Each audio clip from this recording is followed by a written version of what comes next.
Como anunciábamos antes de la pausa para la publicidad, hoy nos visita, después de un largo tiempo de ausencia, Juan Carlos López, abogado del bufete Osuna, que tiene oficinas en Bornos, Villamartín y Ubrique. Claro, están tan ocupados porque tienen muchos casos que resolver y porque todas las sentencias suelen ser favorables, la mayoría, yo creo que un 99% seguro, porque son muy buenos abogados. Y si no, que nos lo diga ahora Juan Carlos, si no es un 99, que puede ser un 98%, pues por ahí debe andar la cosa. Total, Juan Carlos, buenas noches, bienvenido. ¿Qué tal? Muy buenas noches, encantado de estar aquí una vez más. Y bueno, no llevo yo la cuenta específicamente, no sé si... Vamos a dejarlos en un 98. Un 98, pero bueno, desde luego no podemos quejarnos, no nos va... Podemos decir que no nos va mal y además, si me lo permiten, ya que has sacado el tema, a mí me gusta presumir y de que nosotros...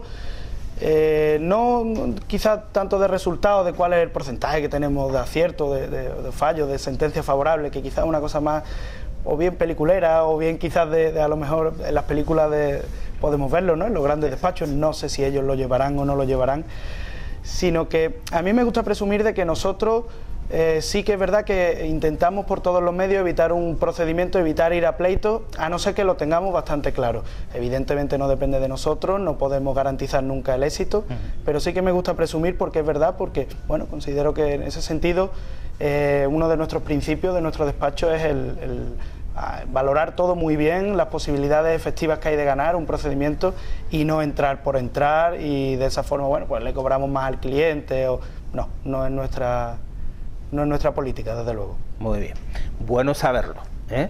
Pues ya sabéis, bufete Osuna en Bornos, Villamartín y Ubrique.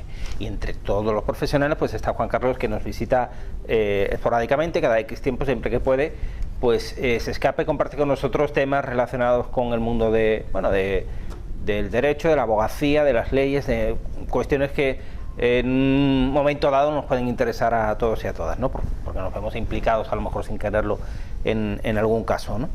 Hoy vamos a hablar de cuestiones prácticas de derecho penal y quedaros porque se presenta sumamente interesante el cuestionario que tenemos sobre la mesa. La primera pregunta es: ¿cuántas partes podemos encontrar en un procedimiento penal, Juan Carlos? Pues bien, en un procedimiento penal tenemos dos partes muy bien diferenciadas y es importante que se puedan diferenciar porque hoy he elegido yo este tema porque, bueno, está sobre la mesa, siempre hay debate, pues hay que ver los políticos que roban y no van a la cárcel, o hay que ver que luego uno hace esto y si va, y va mucho tiempo, va poco, ahora con la prisión permanente, en fin, que yo creo que es un tema que al final más o menos está en la calle y todo el mundo termina opinando. Entonces digo, bueno, pues a lo mejor puede venir bien arrojar un poco de luz simplemente sobre cómo funciona el procedimiento.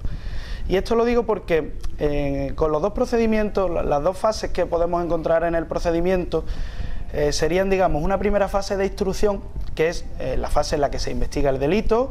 Bueno, hay sospecha de que alguien, bueno, o una certeza, pero todavía no se ha juzgado de que alguien ha cometido un delito. Entonces, en esta fase es donde el delito se investiga, es un procedimiento cerrado, donde generalmente, incluso en los casos más importantes, pues se decreta lo que conocemos como el secreto de sumario, que no se puede conocer el estado de la investigación, donde, en fin... y luego tenemos una segunda fase, que sería ya lo que es la fase de juicio. Una vez que concluye la fase de instrucción, pues ya el juez instructor, que además no es la misma persona que va a juzgar luego a esta persona, quien lleva la instrucción no es quien dicta la sentencia, son órganos diferentes. Entonces, si este juez instructor entiende que hay unos indicios suficientes, una vez que ya ha terminado la investigación, pues se elevan los autos y se abre para juicio oral, y entonces cuando ya sí que tenemos un juicio público al que puede acudir cualquiera, que, en fin, con otros principios totalmente diferentes, y ya esta sería esta segunda fase. Luego también tenemos otra serie de delitos, como pueden ser los delitos leves, que es lo que antes se conocían como faltas, hasta el año 2015, y también pues los delitos de tráfico, que ya estuvimos aquí hablando un día sobre ellos, que esos son delitos que se juzgan directamente por el juez de instrucción. Ahí no hay dos fases, sino que todo se hace en un mismo día. Pero vamos, lo habitual, o lo más numeroso, al menos en los casos más mediáticos, Es, como hemos dicho, dos fases distintas que no tienen absolutamente nada que ver una con la otra y que a veces a la hora de opinar pues se confunden procedimientos distintos que están en fases distintas y se puede pensar que hay una injusticia donde en realidad no hay ninguna injusticia, sino que se trata de procedimientos diferentes. La siguiente pregunta es si se puede ir a la cárcel antes de la sentencia. Entiendo, desde mi humilde opinión y profano en la materia, que sí, ¿no? Porque hasta que se dicta sentencia suele haber una prisión preventiva, que se llama, ¿no? Efectivamente, se puede establecer la prisión preventiva, pero claro, es importante matizar que la prisión preventiva es una circunstancia que la ley prevé como excepcional, porque todavía la persona no está juzgada, entonces se va a privar de libertad a alguien que, por muy evidente que sea, o que a lo mejor no sean las pruebas que hay contra esa persona, sin embargo, se le va a privar de libertad durante, pues a veces durante varios años. Entonces, la ley lo limita a 3 supuestos muy concretos, se tienen que dar 3 circunstancias. La prisión preventiva se establece cuando el juez considera que esta persona se puede fugar, puede destruir pruebas o puede volver a seguir delinquiendo.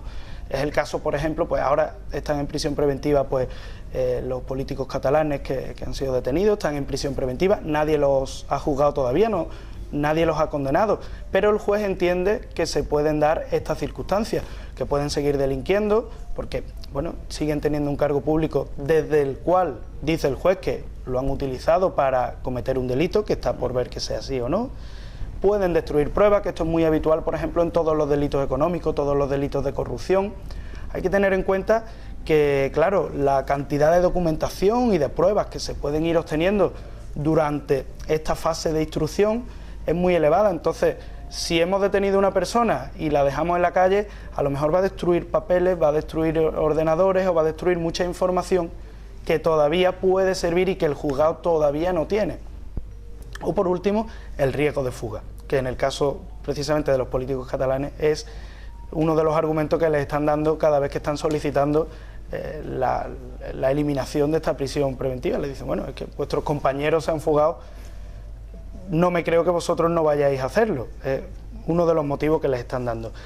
Y desde luego lo que hay que distinguir es eso, que es solo para estos casos muy, muy concretos y que la prisión preventiva no tiene relación directa, aunque sí que en un momento dado puede guardarla, pero no de forma muy directa con el hecho de, pues si está en prisión preventiva es porque es más culpable y si no lo está es porque no es culpable. No tiene nada que ver. Por ejemplo, los políticos acusados de corrupción que pasan unos meses en la cárcel y abandonan la cárcel. Por ejemplo, Ignacio González, de la Comunidad de Madrid, que la ha dejado hace poco. A veces se oyen comentarios o comparaciones. Bueno, Ignacio González, por lo que ha abandonado la prisión, no es porque ya no vaya a ir más o porque hayan determinado que es inocente. Todavía no está juzgado, sino que el juez ya entiende que ya no puede destruir pruebas, que ya no puede fugarse porque, bueno, le ha hecho prestar una fianza suficientemente elevada que si se fugara la perdería. Entiende que no hay riesgo de fuga ni de seguir delinquiendo porque a fin de cuentas ya no tiene un cargo público con el que del que seguir valiéndose para cometer los delitos que en principio pudiera ser que hubiera cometido y que se están conociendo. Simplemente por eso es por lo que no está ya en la cárcel, no porque nadie ha dicho que vaya a ser inocente o porque, bueno, es que la corrupción sale muy barata y mira, 6 meses, no sé lo que ha estado, pero X meses en la cárcel y ya está en la calle. No, esto es un proceso largo y todavía no se le ha juzgado y se le juzgará tanto a él como a todos los delitos económicos, que yo creo que es donde más percepción hay de que salen impunes y bueno, lo cierto es que quizás hay que tener más paciencia de la que sería deseable, pero que no quedan impunes la mayor parte de las veces. Bueno, a veces también los juicios paralelos no es que sean precisamente muy... o los juicios mediáticos, nos incluimos también los medios de comunicación, ¿no? Pero bueno, aquí todo el mundo habla muy a la ligera, con mucho desconocimiento a lo mejor de las leyes y claro, pues eso conlleva que pues se meta la pata. Claro, más que a la ligera quizás es eso, es el hecho de simplemente confundir, yo creo, en mi opinión, confundir momentos procesales que son diferentes. y comparar a gente que ya ha sido condenada con gente que todavía no se le ha juzgado. Entonces, es verdad que los dos estaban en prisión, pero por motivos muy diferentes, con lo cual quizás muchas veces se comparan casos que simplemente es que no son comparables. Bueno, le hemos preguntado a Juan Carlos si se puede ir a la cárcel antes de la sentencia. Nos ha dicho que sí, la prisión preventiva, ¿no? Entonces, ¿cuándo se produce la entrada en prisión para cumplir condena? Claro, en principio, evidentemente, pues hay que esperar a tener una sentencia. Pero ¿qué ocurre? Que un gran porcentaje de las sentencias que condenan a prisión se recurren.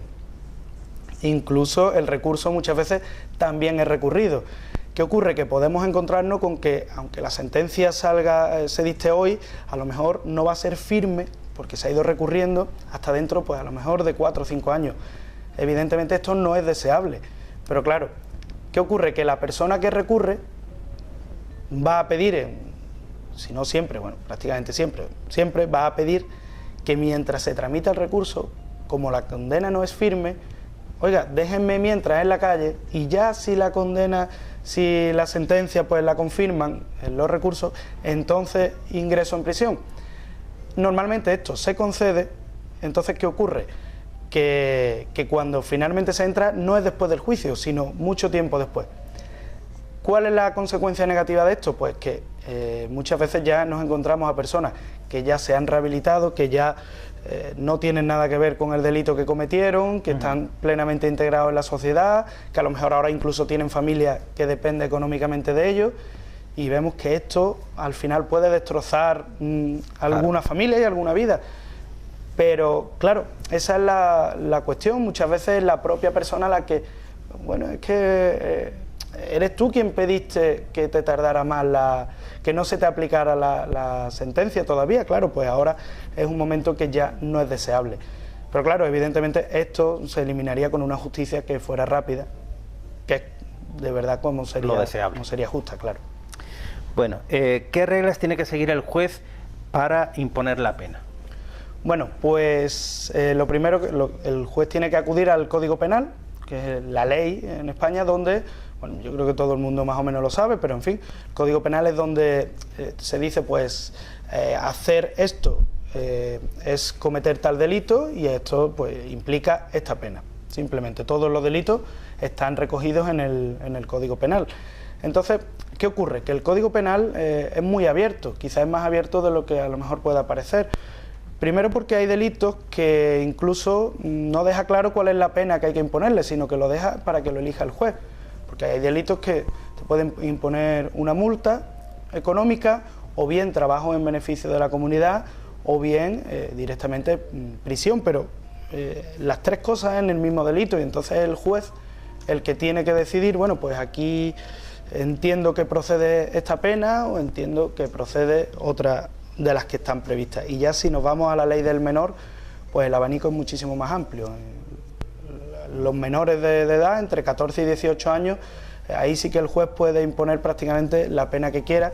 Yo creo que todos conocemos al juez Calatayud de Granada, que es famoso. Te lo voy a referir. Famoso porque el otro día en una noticia decía que se acuerdan de toda su familia cada vez que la sentencia es que les obliga a acabar la ESO. Dicen que se acuerdan de toda su familia. Y fíjate la sentencia lo que es, ¿no? Acabar los estudios. Claro, porque bueno, al final el juez entiende que quizás en vez de castigar a este menor 2 años en un centro, si termina el colegio y puede encontrar un trabajo, va a ser mejor para él y para la sociedad. Bueno, la forma que tiene él de entender la justicia, y desde luego es bastante curiosa. Y, en fin, volviendo al tema principal, las penas de prisión. Por ejemplo, el delito de homicidio. El Código Penal dice que por un homicidio la pena es de 10 a 15 años de prisión.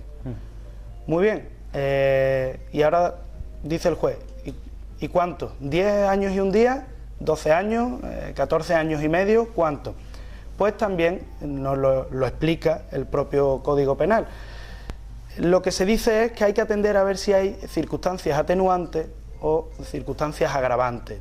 Por ejemplo, circunstancias atenuantes, pues haber rehecho el mal que se haya, haber reparado el daño. Circunstancias agravantes, pues serían, por ejemplo, actuar con alevosía, o cuando hay un ensañamiento, o si se actúa por precio, recompensa, o cuando se actúa con un abuso de superioridad, en fin. Si se dan estas circunstancias, si se dan circunstancias atenuantes, por ejemplo, pues vamos a obtener una condena que se va a acercar más a los 10 años, o incluso que va a estar en 10 años, en lugar de los 15. Si tenemos circunstancias agravantes del delito, será al contrario. Será al contrario, efectivamente. Nos vamos a ir más a los 15 años. Y en definitiva, esa es la fórmula. Luego también, por ejemplo, pues si el delito no ha llegado a cometerse, o sea, si está lo que se llama en grado de tentativa, o si hemos sido cómplices, también el juez va a imponer unas penas inferiores incluso a las que están previstas en el Código Penal. Bueno, luego, ahora vamos con una pregunta porque siempre está de actualidad, porque todo el mundo en la calle, el pueblo, el ciudadano de a pie, pues dice, pero vamos a ver, si a este señor, a esta señora se le ha impuesto una condena de 27 años y ha cumplido 7 y ya está en la calle, ¿esto por qué es? Claro, entonces, ¿qué porcentaje de la pena se debe cumplir? Porque todo dependerá a lo mejor de algunas circunstancias, ¿no, Juan Carlos? De muchas, entran muchos factores en juego. Entonces, a ver, lo primero que tenemos que determinar es, tenemos una condena o tenemos 10 condenas diferentes a una misma persona, que las va a cumplir una detrás de otra. Entonces, tenemos una condena da igual el número de años. Lo primero que hay que determinar es cuánto es el tiempo máximo de condena que va a poder tener, que no es el que va a pasar en la cárcel, pero sí cuál es el plazo máximo de condena que va a tener. Por ejemplo, para pequeños delincuentes o delincuentes más comunes, a lo mejor personas que tienen, digamos, muchas condenas a la vez, pero que ninguna es muy fuerte. No estamos hablando de asesinos ni de violadores, a lo mejor pues gente que tiene muchas condenas por robar. La regla es que el tiempo máximo de condena que va a tener es el tercio de la condena más grande. Da igual que tenga 15 condenas juntas, 15 sentencias condenatorias. Se va a coger la sentencia que le imponga una pena mayor, la multiplicamos por 3 y ese es el tiempo máximo. No la suma de todas las condenas. Eso no para casos graves, podemos decir, pues violadores, asesinos, terroristas, no. Eso van por otro camino. Los casos más graves, el plazo máximo que se va a poder estar en la cárcel es, en unos casos, de 25, cuando ya hay delitos más graves, 30, y cuando son muchos delitos, varios delitos graves, que supere cada uno de por sí los 20 años de condena, sí que el tiempo máximo van a ser 40 años. Pero claro, vemos condenas, a lo mejor 200 años de cárcel, 100 años de cárcel a terroristas que han matado a mucha gente. El periodo máximo de condena en España van a ser 40 años. Por otra parte, tenemos la prisión permanente revisable, que no sabemos cuánto tiempo va a durar, ahora está muy de moda. Esta prisión, esta condena no es una cadena perpetua, sino que también, dependiendo del tipo de delito, esto ya es muy técnico, habrá que acudir, los delitos que han sido, la condena y tal, lo que supone es que entre 25 y 35 años de condena, una vez que la persona esté todo ese tiempo, el tribunal va a valorar cómo se encuentra de adaptado para poder volver a la sociedad, y, en fin, y determinará si puede volver o no a la sociedad. Vale, una vez que ya tenemos entonces, olvidando la prisión permanente revisable, en el resto de los casos ya sabemos cuál es el tiempo máximo de la condena. Por ejemplo, pues a esta persona son 30 años, porque tantos delitos, con independencia de a cuánto lo hubieran condenado, va a estar 30 años en prisión.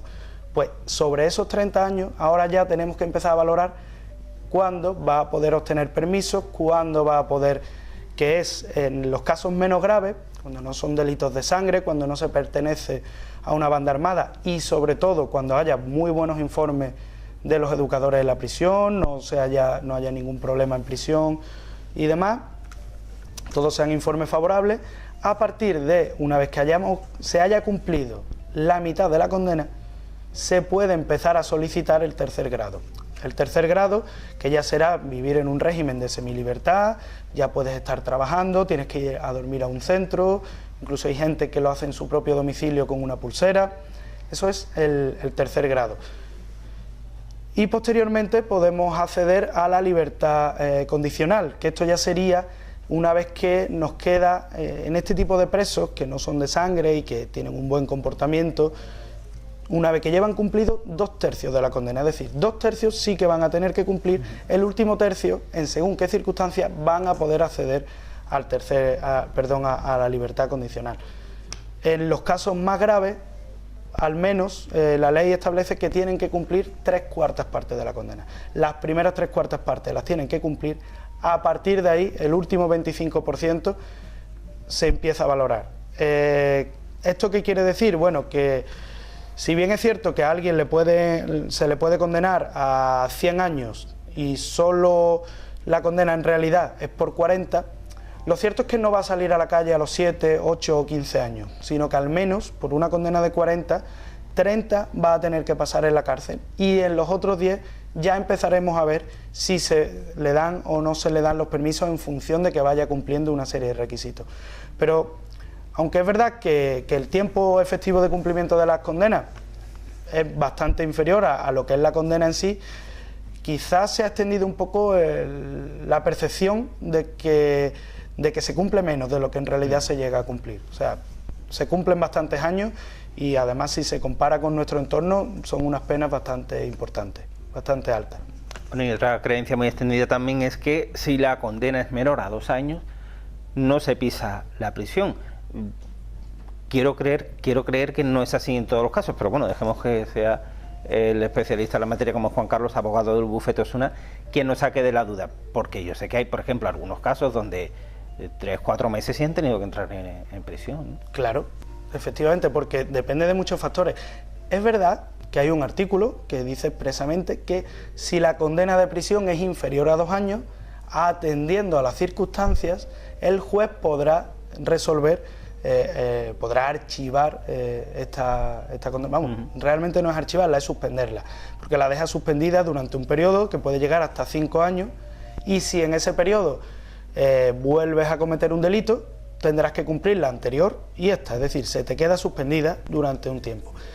Es verdad que en la mayor parte de los casos se da siempre que sea una persona que no sea reincidente, una persona integrada en la sociedad, pues en la mayor parte de los casos es verdad que se viene suspendiendo la condena, pero no se puede dar por hecho porque hay casos en los que no se ha dado. Por ejemplo, Isabel Pantoja la condenaron, no sé si era justo 2 años o incluso menos de 2 años, y solicitó la suspensión de la condena y le dijeron que no. Yo pude ver la resolución, la publicaron en la ley, y lo que venía a decir la Audiencia Provincial de Málaga era: sí, es verdad, tú cumples todos los requisitos, no eres reincidente, estás integrada en la sociedad, no, pero, y decía la Audiencia Provincial de Málaga, hay una percepción en la sociedad de que aquí cometer un delito es gratis, de que aquí todo el mundo puede delinquir, o si eres rico y famoso no te va a pasar nada, y como hay que combatir esa percepción porque no es cierta, estamos en un momento en el que no procede suspender tu condena. Y no le suspendieron la condena porque, bueno, es una posibilidad que tiene el juez si quiere. Si no quiere, no tiene por qué hacerlo. O sea, que fue a modo de escarmiento, de ejemplo, digamos, para la sociedad. Totalmente. Bueno, muy interesante el tema que nos proponía esta noche Juan Carlos López, abogado del bufete Osuna. Yo espero que tengáis que recurrir a él y a sus compañeros y compañeras para cuestiones más agradables, como, yo qué sé, temas de herencias o de algo de dinero, no más de un caso de herencia de un pariente lejano, ¿no? Que no por conocemos. ejemplo. ¿Dónde estará el mío, mi pariente lejano que no llega nunca? Que, hombre, mejor eso que cualquier otro caso, ¿no? Más grave, esperemos que no, pero si fuera menester, ahí están ellos, con oficinas en Bornos, en Villamartín y en Ubrique. Pues Juan Carlos, muchísimas gracias y te volveremos a ver muy pronto aquí en el Club de la Buena Gente. De momento no, ya lo que queda de semana ni la que viene, que estaremos de vacaciones, y vosotros y vosotras podréis seguir la programación especial de Semana Santa tranquilamente desde casa, si el tiempo lo permite, que esta es otra. De momento, el Domingo de Ramos, según las previsiones a día de hoy, que todo esto puede cambiar, que luego viene un aire y se lleva las nubes, pero que a día de hoy dice la previsión que el Domingo de Ramos se mojaría y que el Viernes de Dolores también. Pero bueno, paciencia, habrá que esperar y llegado el momento, yo casi prefiero, como decía el otro día un compañero, que estén cayendo chuzos de punta o que esté despejado, pero en una cosita intermedia, porque al final no sabe uno qué hacer, ¿no? Sobre todo las hermandades, los hermanos y las hermanas mayores dicen, bueno, ¿qué hacemos? Están cayendo 4 gotas, parece que después va a salir el sol, pues mira, para pasarlo mal, mejor que esté lloviendo, ya no se sale, o que esté el sol fuera y se sale con todas las garantías, ¿no? Pero bueno, lo dicho, que muchas gracias a Juan Carlos y volveremos a verle muy pronto aquí en el Club de la Buena Gente. Pues estaremos encantados. Buenas noches. Eso es. Y no te hartes de Torrijos, que ya sabes cómo. No, esperemos que no. Bueno, pues nosotros vamos a hacer una pausa y no vamos a comer torrijas esta noche, sino el ajo molinero arcense que nos van a preparar 2 alumnos de la Escuela de Hostelería de Arcos. Ya veréis lo bien que le han salido este plato típico. Eso será en tan solo unos minutos.